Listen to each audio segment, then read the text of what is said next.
Arnie was a stripper. Men paid a lot of money to watch her dance. One night, the youngest son of Russia's richest man came to the club. He saw Arnie and instantly liked her. To prove he was serious, he grabbed her hand and took her to a church at midnight. In front of a priest, they made a private promise to stay together forever. Arnie was full of happiness. She had no idea this rich boy was about to change her entire life. This is the 2024 film Anora, which won 5 major Oscars. Arnie's childhood was painful. Her father used to beat her. After her mother remarried, Arnie felt even more alone and helpless. She had only her older sister for support. The two of them rented a small apartment and worked to survive. Growing up in this situation made Arnie mature fast. She never went to college, so profitable job opportunities were non-existent for her. She had one skill, dancing. She used that talent to make money and became a stripper. One day, while resting in the dressing room, her boss suddenly walked in, looking serious. He said a Russian man was outside and asked for a girl who spoke Russian. Arnie's grandmother was Russian, so she could understand a little, but she was exhausted and didn't want to take extra work. Her boss insisted. He said the guest was important and she couldn't say no. Arnie understood her position. As a stripper, she saw only 2 ways out: marry a kind man while she was still young, or catch the attention of a rich man and change her life. She saw the guest and quickly changed her mood. She smiled and walked up to him, trying to speak a few words in Russian. The man was impressed by her charm. They got along well and had an easy conversation. Before he left, he gave her his number and said he wanted to meet again. Arnie accepted. She could tell from his clothes and manners that he was rich. The next day, she visited his home. As soon as she walked in, she was shocked by the massive, expensive mansion. She rang the bell. The boy opened the door and said, "Hi, hello, what's up? Come in, please. Welcome to my world." She walked into his giant bedroom and looked around, amazed by how luxurious it was. She said, "Not too shabby," making a light comment to hide her surprise. He looked confused and asked, "What is shabby?" She gave a small laugh and said, "Oh, I'm just playing," meaning she was only joking. He showed her around his garage, filled with luxury cars. Arnie had already guessed he was wealthy, but now she understood just how rich he really was. She asked him how he had so much at such a young age. He told her his name was Ivan, and that his father was a Russian arms dealer and the richest man in the country. She was shocked. When she returned to work, she told her best friend everything. Her friend didn't believe her and thought she was exaggerating. Arnie said she was meeting Ivan again the next day and promised to show him her best side. She spent hours getting ready and used every trick she knew to look beautiful. Ivan was once again attracted to her. He invited her to a New Year's Eve party. Arnie was excited and asked if her best friend could come too. Ivan said yes. That night, Arnie and her friend arrived at Ivan's house. Her friend was amazed by how big and fancy the place was. "I told you. Didn't I tell you?" Arnie said proudly. It was the first time her friend had ever seen such a luxurious lifestyle. They were both excited and tried every activity in the house. Some people stared at them and whispered, but they didn't care. They ignored the stares around them and fully enjoyed the moment. They joined the New Year's Eve countdown and set off fireworks together to celebrate the start of the new year. After everything ended, Ivan asked Arnie not to go to work that night. He wanted her to stay with him and promised to pay her well. Arnie agreed without much hesitation. That night, she slept more peacefully than ever before. When she woke up, she suddenly panicked. It was already 6 p.m. and she had work. She quickly told Ivan that she had to leave. Ivan stopped her and asked if she wanted to be exclusive with him. She looked at him and asked, "How?" He said, "Spend 1 week with me for $10,000. When Annie saw how generous he was, she raised the price to $15,000. Ivan agreed without hesitation. Arnie smiled and said, "You know, I would have done it for 10. Ivan laughed and replied, "If I were you, I wouldn't do it for even 100,000.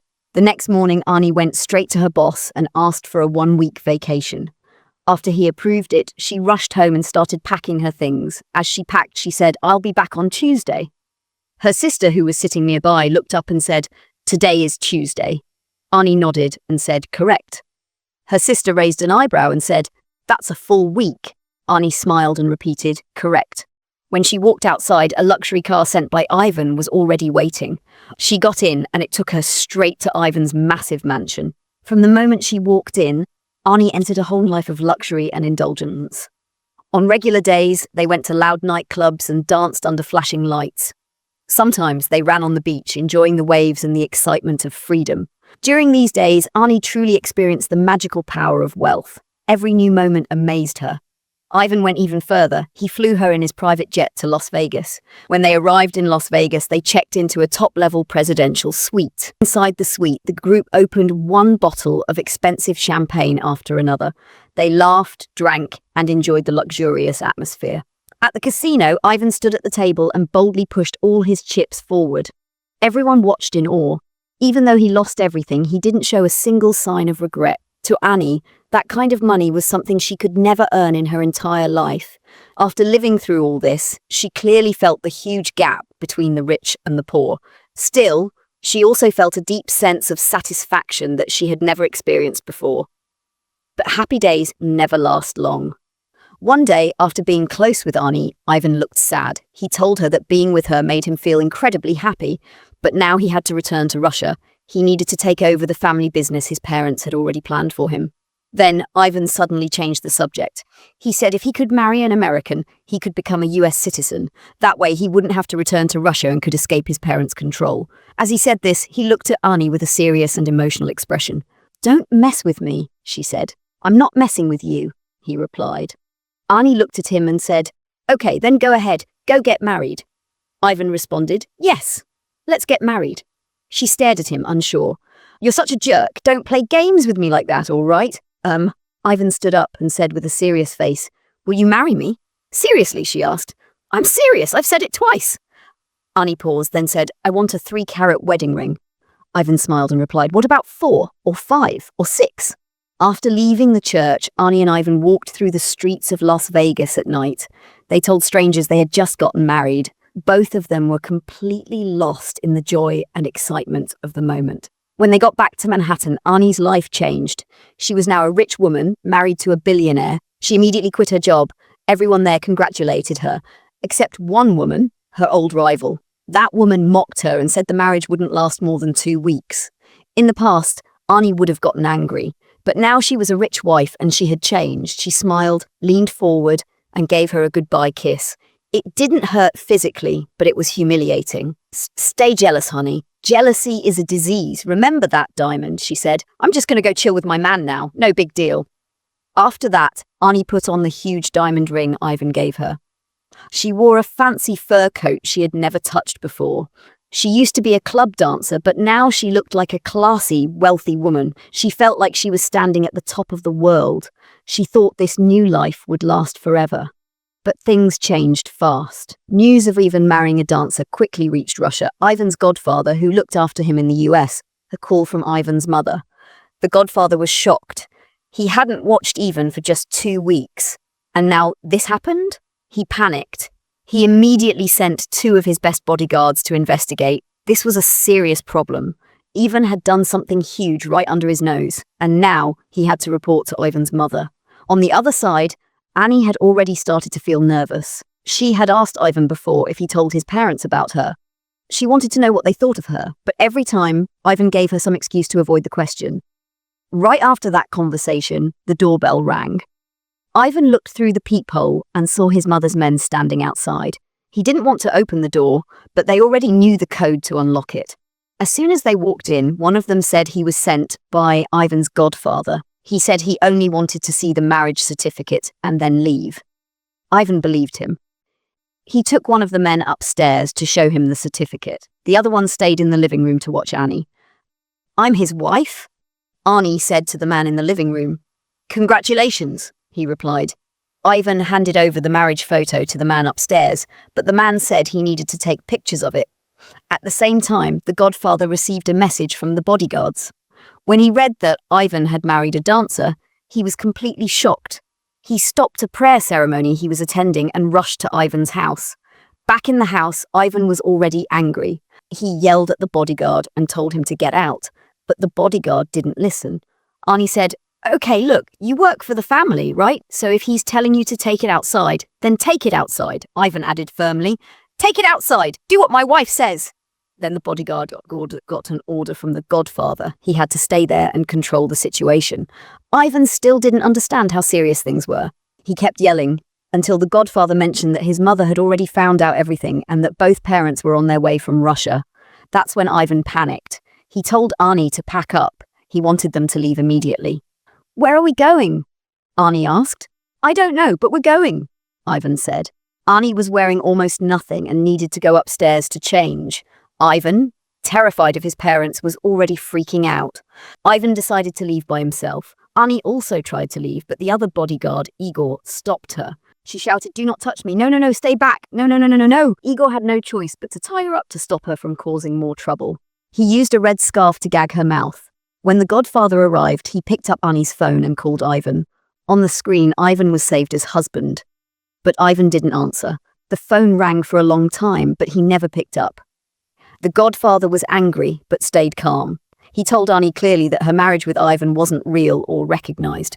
Ivan's parents would never accept a stripper as their daughter-in-law. Arnie didn't back down. She replied firmly, "You don't understand the love between Ivan and me. Don't assume things you don't know." The godfather almost laughed. He had been cleaning up Ivan's messes since Ivan was 6 years old. He knew Ivan very well. He told Arnie this was just a moment of impulse for Ivan, not real love. He added that the house Arnie was living in didn't even belong to Ivan. It was his parents. Everything Ivan had came from them. Then the godfather took Arnie's wedding ring. Something inside her seemed to shift. She started to realize something, but still she held on to hope. She said, "I want to talk to Ivan before you do anything." He replied, "Sure, of course. We all want to talk to Ivan. That's what we're trying to do." They began searching for Ivan. One of the bodyguards looked at Arnie and said, "Sorry for the way things have been handled." Arnie replied sharply, "I don't want you to talk to me." They went around asking Ivan's friends, trying to find him. But the friends weren't helpful. Some were rude and didn't want to tell them anything. One even said something about Ivan possibly being involved in shady business. They kept searching from daytime until night. The cold wind was blowing hard and Arnie was shivering. Igor, the bodyguard who had tried to apologize earlier, noticed and took out the red scarf. When Arnie saw it, she panicked. She shouted, "Why did you bring that? So you can gag me again, you psycho!" She had never really looked at Igor before, but now she was freezing. She reluctantly accepted the scarf and wrapped it around herself. It gave her a bit of comfort. They kept searching and went into different bars. Late at night, the godfather finally got a tip. Someone saw Ivan at a cabaret club. Arnie was shocked. It was the same club where she used to work, but what broke her heart was seeing Ivan there with her rival. In just a few weeks, everything she believed about their love completely fell apart. Even then, Arnie still hoped Ivan would explain. But Ivan was drunk and barely conscious. All he cared about was his parents showing up. That's when Arnie finally saw things clearly. Ivan had thrown her away. She didn't sleep that night. The next day, the godfather took her to court. He claimed that Arnie forced Ivan into marriage and asked the judge to cancel it. But because the wedding was officially registered in Las Vegas, the court in Manhattan said they had no authority to cancel the marriage. They were kicked out of court. Now the godfather had no choice. He had to take a bigger risk, even if it meant being demoted. They took Arnie to meet Ivan's parents. At the airport, the godfather fixed his clothes nervously. He was afraid to look disrespectful. When the plane door opened, Ivan's mother was the first to walk out. She was a businesswoman who controlled much of Russia's economy. Every move she made felt powerful. She hugged Ivan, then immediately scolded him for his behavior. Arnie introduced herself in Russian, welcomed his mother, and told her it was an honor to have her as her son's wife. Ivan's mother didn't smile or act friendly. She said coldly, "Ivan is not your husband. You are not part of this family, and your Russian is embarrassing." Annie felt humiliated. She looked at Ivan, hoping he would defend her. But when Ivan saw his mother standing there, he became quiet and weak. As everyone got ready to board the plane to Las Vegas, Annie finally snapped. She yelled, "Be a man and talk to me!" Ivan shouted back, "What do you want me to say?" Then he added, "Can't you understand that now? We have to get on the plane. We're flying to Vegas. You get it?" She asked, "So we're getting a divorce?" Ivan said, "Of course. Are you stupid?" Then he said, "And thank you for making my last trip to America so fun." Arnie asked, "Yeah, you had fun?" Ivan replied, "Yeah, let's go." At that moment, Arnie felt more hopeless than ever. She finally understood that everything she believed in was just a fantasy. Actually, ever since Ivan left her at the villa, she had a feeling something like this would happen. but she kept lying to herself and holding on to hope. Now the truth was impossible to ignore. Igor had been watching everything quietly. Since Annie and Ivan didn't sign a prenup, she decided to hire a lawyer. She wanted to sue Ivan and ask for half of everything. But Ivan's mother didn't back down. She threatened Annie. She said, "Do that and you'll lose everything. Any money you might have, though I doubt you have much, will be gone. Do you have a house, a car? All gone. Your life and the lives of your family in France, everything will be destroyed." Annie felt scared. She gave in. She and Igor got on the plane. But what Ivan said next felt like a knife in Annie's chest. He looked at his mother and said, "What's wrong with me, Mom? I just spent a week with a dancer. I played with her for a week before it became a big deal. Why are you making a fuss?" Annie couldn't believe what she heard. She never thought Ivan would say such things. Even though he once asked her to marry him, deep down he always saw her as a low-status dancer. He never really treated her like an equal. Igor noticed how much pain she was in and gently gave her a cup of water. When the plane landed in Las Vegas, they went to the divorce office. While filling out the paperwork, Annie turned to look at Ivan. She hoped to see sadness or regret on his face, but Ivan looked cold and emotionless. He put on sunglasses and didn't say a word. Annie didn't hesitate. She picked up the pen and signed the divorce papers. Then something unexpected happened. Igor stood up to defend Annie and said that Ivan should apologize. The godfather tried to stop him and said Igor might be drunk. Ivan's mother interrupted and said, "My son will not apologize to anyone." Annie stepped in and said, "It's because your son is a coward." Ivan's mother was shocked. "What?" Annie repeated. "Your son is a coward." The mother snapped back. "You're a disgusting hooker." Annie answered, "And your son hates you so much he married one just to piss you off. Listen up, your whole family is trash." Annie took off everything that reminded her of Ivan. That chaotic drama finally came to an end. The godfather told Igor to take Annie home. He also told her that she could stay at the villa for one night, but she had to leave early the next morning. On the flight back to Manhattan, Igor showed how thoughtful he was. He picked up his jacket and gently covered Annie with it. After they arrived at the villa, Annie took a long shower. It felt like she was washing away all her fear and exhaustion. When she came out, she sat on the couch with Igor. Igor, who was usually quiet, suddenly spoke. It was his birthday that day, but he had been busy with all the chaos. When Annie heard that, she felt a little sad. She and Igor were both people at the bottom of society. Every day they had to work hard and please the rich. They had no choice. No matter how they felt, they had to smile and serve others. While talking with Igor, Annie realized they had gone through similar things in life. That made her feel close to him. Her opinion of Igor started to change. Inside Ivan's luxury villa, the two of them shared stories from their past. Sometimes people appear in your life just to teach you a painful lesson, but sometimes someone shows up to fill an empty space in your heart. The next morning, Annie stood quietly by the window. Snowflakes fell outside like they were part of a painting. The scene was beautiful, but there was always a piece of glass between her and that beauty. It wasn't hers. She packed her bags and got ready to leave the place full of painful memories. Luckily, Igor stayed by her side. He made sure she got back to the little house near the railroad tracks. When she was about to get out of the car, Igor did something that shocked her. He took out the diamond ring. It was the one that originally belonged to her. Annie froze. Her eyes were full of confusion and emotion. Igor didn't explain much. He just asked her to keep it a secret. Then he carried her luggage through the heavy snow and cold wind and placed it at her door. In that moment, Annie's heart was completely moved. She couldn't hold back her feelings anymore. After Igor got back in the car, she suddenly ran into his arms and hugged him tight. Tears streamed down her face like broken pearls. From that moment on, the girl who once lived in a fantasy like Cinderella finally woke up.